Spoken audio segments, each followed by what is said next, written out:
जी हाँ, ये खबर एकदम सही है कि चीन के 40 बैंक गायब हो चुके हैं। मैं मजाक नहीं कर रहा। आप खुद आपकी स्क्रीन पर हेडलाइन देख लीजिए। चीन के 40 बैंक एकदम से गायब हो चुके हैं, वो भी ऐसे समय में जब चीन एक बहुत ही बड़े आर्थिक संकट से गुजर रहा है। लेकिन ये 40 बैंक आखिरकार गए तो गए कहाँ? मैं आपको पूरी ये स्टोरी ध्यान से बताने वाला हूँ। आप ध्यान से इस स्टोरी को सुनिए क्योंकि ये बहुत ही कॉम्प्लेक्स मामला है। मैं आपको इस स्टोरी को बड़ी सरल भाषा में समझाऊंगा। तो दोस्तों, पिछले 2 सालों से लगातार खबर आ रही है कि चीन का ये बैंक कोलैप्स हो गया, ये बैंक बंद हो गया और उसके अंदर जो आम लोगों के पैसे होते हैं वो भी डूब रहे हैं। और पिछले साल तो आपने ऐसी तस्वीरें भी बहुत सारी देखी होंगी जिनमें शी जिनपिंग और उनकी पार्टी के खिलाफ आम लोग प्रदर्शन कर रहे हैं क्योंकि बैंक में रखे उनके पैसे डूब रहे हैं। और ऐसा इसीलिए हुआ क्योंकि चीन के बैंकों ने आम जनता से पैसा लेकर रियल एस्टेट कंपनी को बांट दिया और वो जो पैसा बांटा गया है उस पर कोई भी खास गारंटी नहीं ली गई रियल एस्टेट कंपनियों से। और वो जो कंपनियां थी उन्होंने बड़ी बड़ी फैक्ट्रियां बनाई, बड़ी बड़ी सिटी बनाई जो कि आज घोस्ट सिटी के नाम से जाने जाते हैं। यहाँ पर एक परिंदा भी पर नहीं भरता, जैसा कि आप स्क्रीन पर देख पा रहे हैं। इनको घोस्ट टाउन कहा जाता है, जैसा कि आप तस्वीर में देख ही पा रहे हैं। और ऐसा इसीलिए क्योंकि कंपनियों ने बहुत भयंकर पैसा उठाया बैंकों से और ये पैसा था आम जनता का। अब उससे बड़े बड़े शहर तो बना दिए, लेकिन ये नहीं सोचा कि डिमांड एंड सप्लाई नाम की भी एक चीज होती है। जब आप कोई भी चीज बहुत ज्यादा कर दोगे और उसके खरीदार कम होंगे तो वो चीज की दाम ऑटोमेटिकली ही कम हो जाएंगे। लेकिन इस केस में तो कीमतें इतनी गिरेंगी, कोई फ्री में भी इसको लेने के लिए तैयार नहीं है। और ऐसा इसीलिए क्योंकि 2020 में कोरोना काल आ गया, लोगों की नौकरियां गई, उनकी जमा पूंजी खर्च हो गई,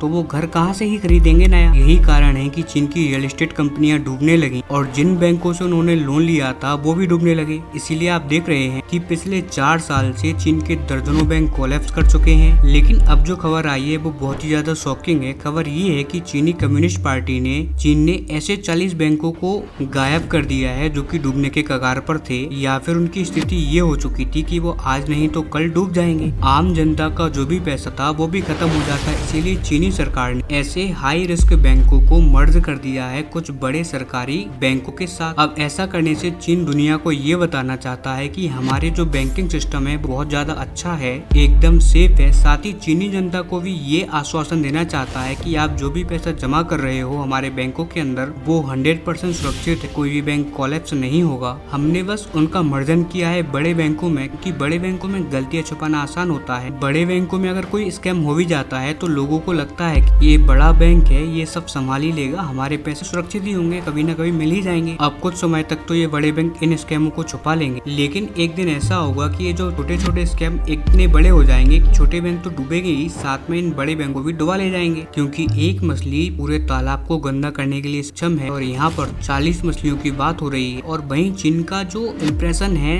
इन्वेस्टर के सामने, दुनिया भर के निवेशकों के सामने, तो उसको भी सही करना है। क्योंकि आप सोचिए, अगर ये खबर चीन से बाहर निकल गई कि चीन के अंदर हर दूसरा दिन एक बैंक कोलैप्स हो रहा है, या फिर चीन में एक दिन के अंदर ही 40 बैंक कोलैप्स हुए, तो क्या कोई भी उसके अंदर पैसा लगाएगा? आप खुद ही सोचिए, देश के अंदर बैंक ही सुरक्षित नहीं है, वहाँ हमारे पैसे क्या ही सुरक्षित होंगे। और यही कारण है कि दुनिया भर के इन्वेस्टर्स को इम्प्रेस करने के लिए चीन ने ये कदम उठाया है। देखने वाली बात ये होगी कि आगे क्या खबर निकल कर आता है।